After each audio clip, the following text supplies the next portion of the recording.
Hi, I'm Rick Dior, and today we're going to start a series of videos about music theory for drummers.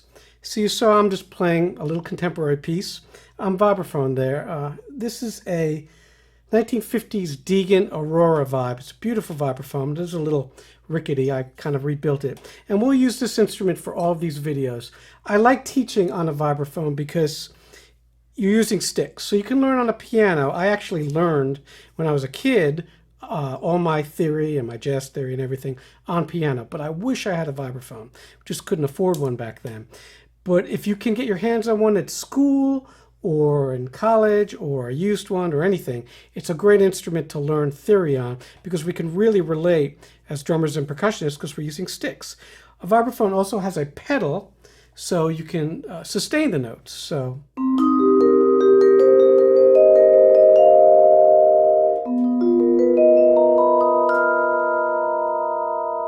and you can't really do that on any other percussion instrument. You know, chimes, you could do it, but you're probably not going to want to practice music theory on a set of chimes. So I'd recommend a vibraphone. Now, if you have a marimba, that's great too, or xylophone, that will work as well. This is just probably the best choice. So let's start out with the note names. C, D, E, F, G, A, B, C. That's it. There's no H, there's no I, there's no J, there's no Z. All right, we just have those limited notes. 1, 2, 3, 4, 5, 6, 7, 8, 9, 10, 11, 12.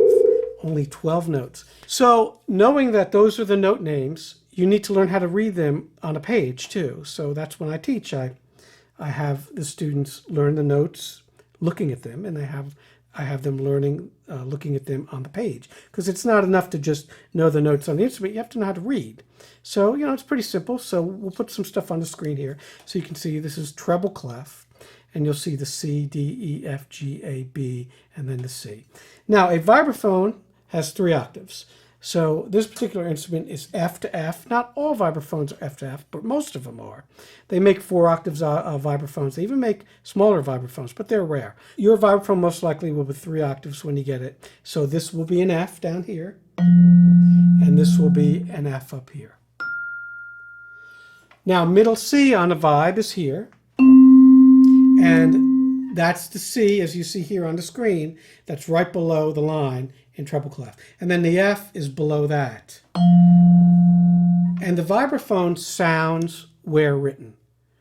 So we have several mallet keyboard instruments like the vibraphone, the marimba, the xylophone, the glockenspiel, the chimes. So the vibraphone, the marimba, and the chimes all sound where written. If you're talking about xylophone, that sounds an octave above where written, because xylophone goes a whole octave higher than this. And the marimba, that's our highest instrument, as well as the glockenspiel. But the glockenspiel, since it's so small, it's only about 2.5 octaves, most of them, that sounds 2 octaves higher than written. I know this might be getting a little complex, but it's important because when things are written, you need to know where to play them. So once you know the notes, and again, you know, you need to work on that first. I know many of you do already, so I won't spend too much time on this. We need to put them in what is called intervals.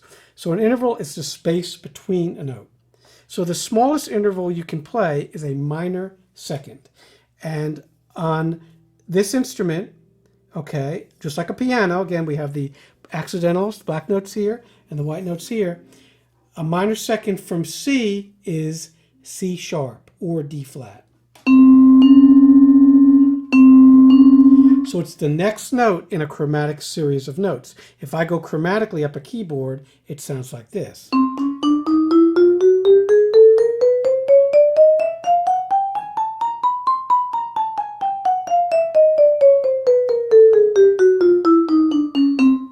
All right, so that's every note. Everything's accounted for there. So we can call this note above that C, that can be a C sharp or a D flat. Sharp means it's a half step above, and flat means it's a half step below. And you see the symbol here on the screen. So it can be two things, and that's called enharmonic. It's the same, all right? So this is, again, a minor second C to C sharp, or a minor second C to D flat. All right, it's just one of those little musical quirks that you'll have to deal with. So that's a minor second, and you can go up the keyboard playing these minor seconds. So this is the C sharp to D, and then the D to E flat or D sharp, and then the D sharp or E flat to E. And this is where it gets interesting, because on all keyboard instruments, we have two spots where we have a minor second with nothing up here, and that's E to F. So, you know, that's a minor second.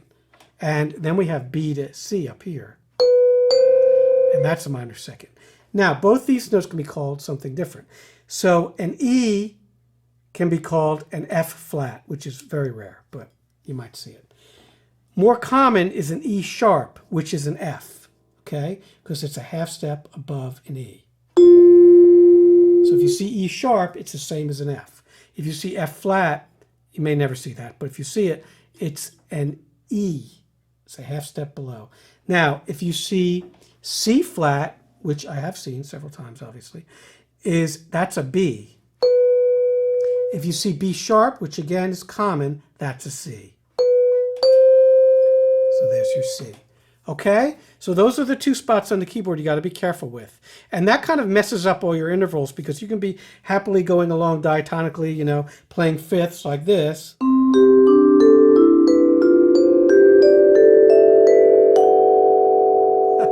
And all of a sudden, instead of playing B to F, you play F sharp, and that's a perfect fifth. All right, so those are the two treble spots, and sometimes it takes me a little while to explain to students why that is. But it is because of steps. So the space between the notes. So if I go C to C sharp, that's a minor second. That's a half step. So the next interval, again, is a whole step, and that's two half steps. So C to D. So we go. So if we count from C to C sharp to D, that's a whole step. And then again, D to E, that's a whole step. Now here's our treble area, E to F. Remember, that's a half step. So then we got to go a half step above that, which is an F sharp or G flat. That is our whole step. Okay? And the next area on the keyboard that's a little bit of a problem is the B and the C, once again. So from B, a whole step is C sharp or D flat. Now a minor third, we're getting into the thirds now, is 1.5 steps. So it's a whole step plus another half. So if we go C to D, which is our whole step, and then we add a half on that, we get E flat.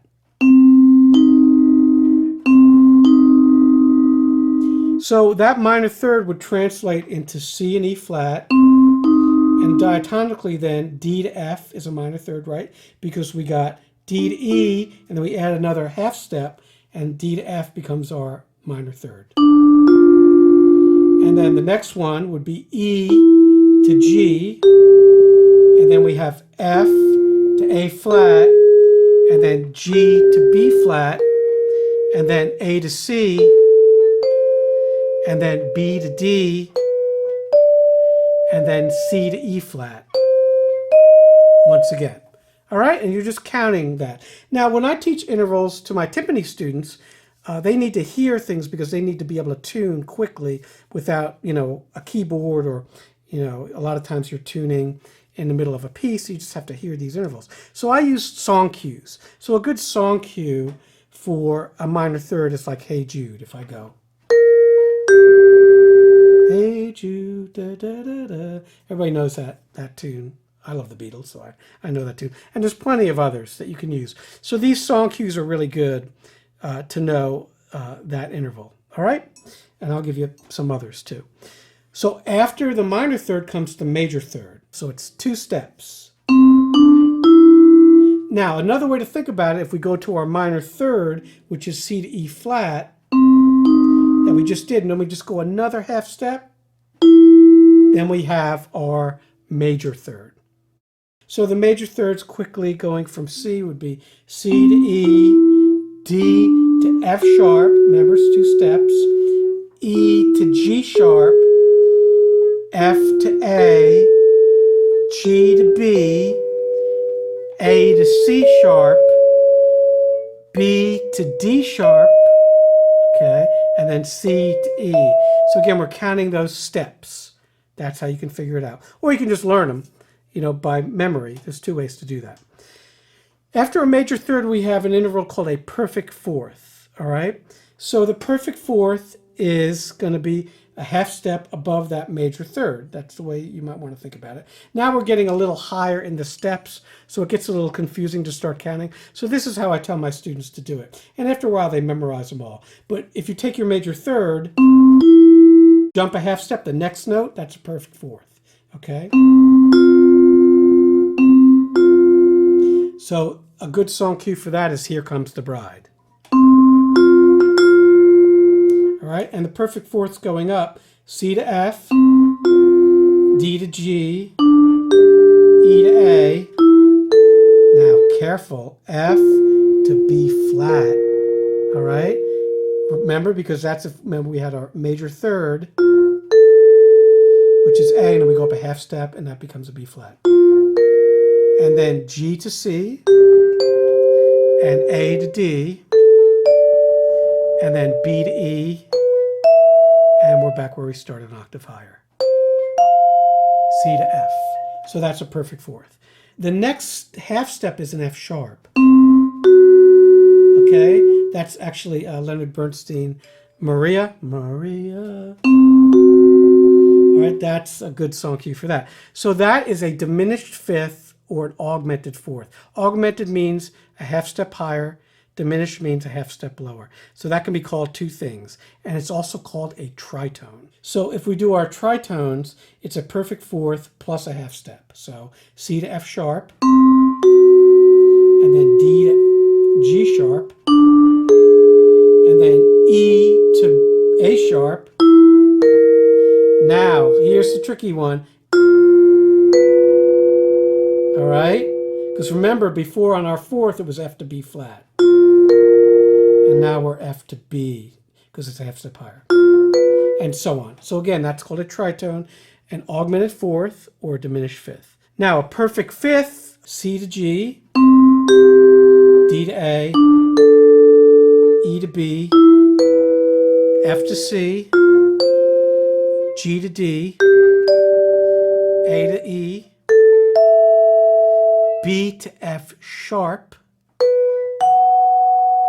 Okay, that's one of those spots, and then C to G. So be careful there, all right? And then we go on to the sixth, and then you can think of the sixth as a half step higher than the perfect fifth. Now that's a minor sixth. So before, if we were C to G, the minor sixth would be an A flat or a G sharp, like this. So again, it's a half step above that perfect fifth. And then, so if going next, D to A, and then we go up to a B flat, that's our minor sixth. And then E to B was our fifth, so we go a half step to C, and that's our minor sixth, okay? Now, a major sixth is a half step above that. So if we were starting on C, and then going an A flat for our minor sixth, you go to an A. So that's a major sixth. Now, a minor seventh will go up another half step from A to B flat, and that's our minor seventh. Now, the sevenths are really, really important, just like the thirds. So you could think of it a whole step below the octave. So here's our octave. And a whole step below that is B flat. And that's our minor seventh. And then a major seventh would be the half step below the octave. So that's C to B. I don't expect you to sit there counting steps up. So I'm trying to give you tricks to figuring out this fast. Okay, so once again, let's go over this. Let's go over our intervals. Half step is the smallest interval. So C to D flat or C sharp. Then a whole step is 2 half steps, or a whole step, C to D. And then a minor third is the next one. That's C to E flat or C to D sharp. And then the next one is a major third. That's C to E.